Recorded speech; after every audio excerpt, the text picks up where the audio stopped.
Hi, Dr. Kerry. The book I read is Ijeoma Oluo. So you want to talk about race. I'm going to discuss few things that she discussed, and then I'm going to read out some so that I don't go into tangent. She addressed white privilege, intersectionality, police brutality, affirmative action, the school to prison pipeline, cultural appropriation, microaggression, the model minority myth, and I'm going to just read out some. Um, the to some, especially the white community, they don't even know they have privilege. They don't know anything. They don't believe that they have privilege, and most times they said white people who does not have colored people lived experience think it's all about class, not race. In the book, Ijeoma talks about how race has become integrated into our community, a social construct that has no bearing in science. It has been interwoven into our life. It has shaped our past, present, and the future. She also talked about how colored people are, relegated to the bottom of the ladder. And she describes some factors that leave people of color behind, how your name can make or mar you and determine your success in life. She talked about how the neighborhood you lived, especially if you live in a black neighborhood, determine how what your house is worth. She discussed how interest rate is tied to my skin to the skin to your skin color. And she also talked, even if I work hard, how am I sure that my son will not be a victim of the system whereby police clamp them to jail like they do for 1 in 3 black male. Um, she talked about how, you know, you're likely to be suspended if you're a black kid, for just little trances, and that could create a school to prison pipeline. Because if you are put in a timeout and you leave school, you drop out of school, where do you end up? On the street until you get into drug or eventually end up in prison. She talked about a lot of things. Um, she talked about how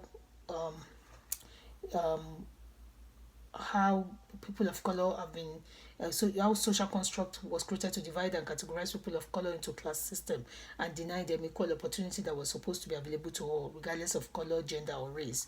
She talked about racial injustice in our community that makes some people of the oppressor and put the other class in a subordinate group.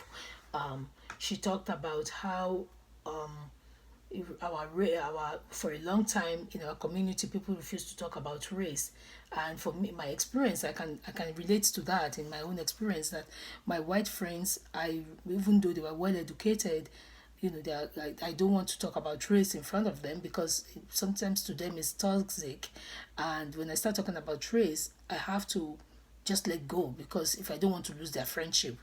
And for a long time, I kept quiet. But later on, I decided to say, you know what, it is what it is. I cannot live a lie. We have to talk about this.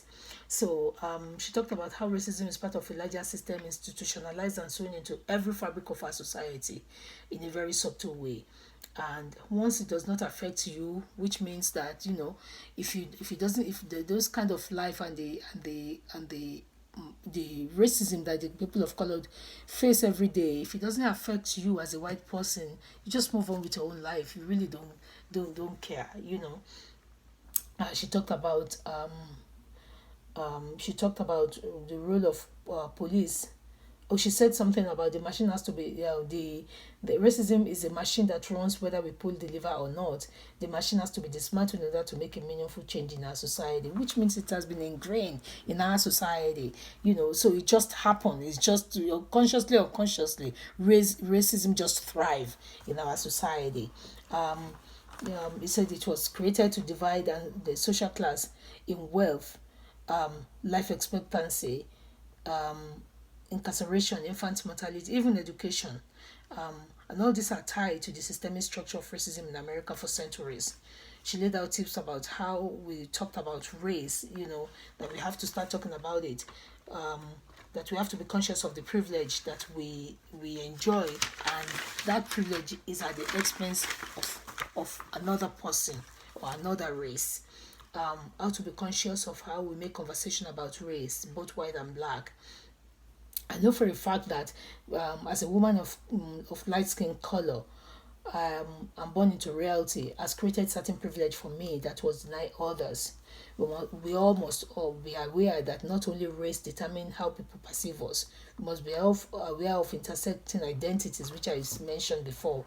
And then that combined with race and gender creates its own set of issues that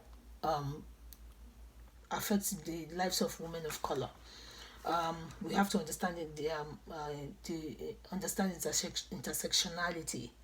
Even me as a woman of color, um, then she talked a lot about the police system in our society, which was created to police minority people of color and protect white American and their neighborhood. And from experience, I can relate to that. My son, in my neighborhood in Pennsylvania, I live in a predominantly white conservative neighborhood, and my son was policed almost every day by the community police. They will follow my son to my house and stayed in front of the house for a while to see if my son came to burgle the house. They terrorize my guests if they know they are people of color, when they come to visit in the neighborhood. Until I went to the chief of police to complain, and also to my senator. What can be a safe haven for the white community is a system of oppression to the community of colors.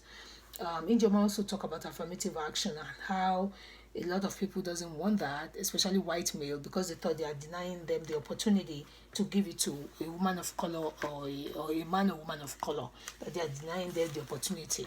And that's not what affirmative action is. Affirmative action is to bridge the gap within education and employment, so that at least it could pull up the people of color, from the bottom ladder to the top.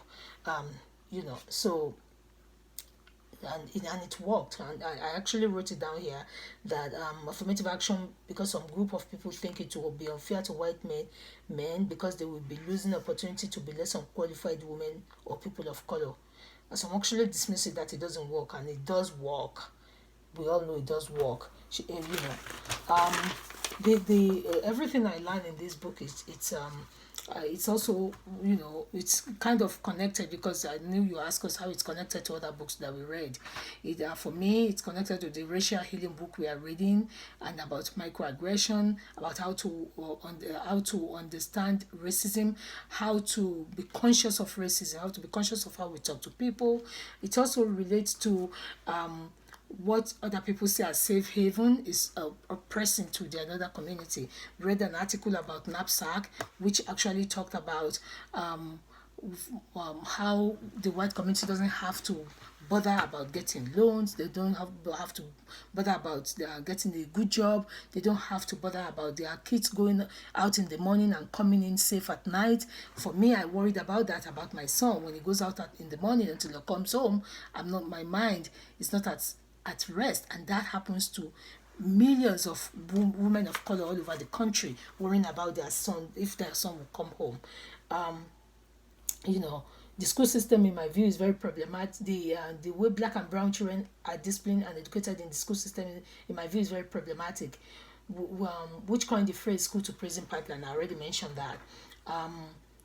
I'm grateful that Ijeoma addressed touching of hair, which is also very important. People of color just regarded it as rude. You don't go about touching people's hair. It is an invasion of privacy, which has been denied black women by their plantation slave owner. I think slavery ended long time ago. Someone touching my hair I found very ignorant and culturally incompetent.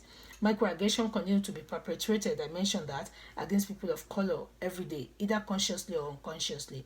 And like people of color, which sometimes include other minorities, like the Asian community and the model minority myth. So there's all these things that affect the people of color, and everything is ingrained in racism. And I also will talk about how does this affect me as a woman of color. It affects me, in a way. My reaction to this book is, she nailed it on the head.